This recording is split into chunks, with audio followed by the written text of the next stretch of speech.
Hi, welcome to Richard Gabili YouTube channel, and for today's tutorial, I will be teaching you on how to change long press actions in speech controller on iPhone X. But first, kindly subscribe to this channel and don't forget to hit the subscribe button and the bell to notify you for the new updates. And let's start! Using your iPhone X, from your home screen first, go to Settings. Then in the Settings, scroll down and find the Accessibility and then tap. Then in the Accessibility, go to Vision section and then tap the Spoken Content. Then in this part, in the Spoken Content, find the Speech Controller and then tap. Then in the Speech Controller, go to Controller Action section and then tap the Long Press.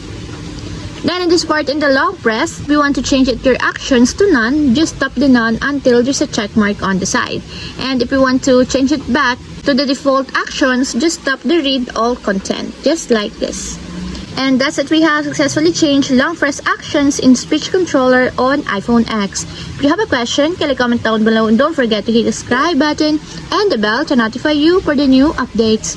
And thank you for watching!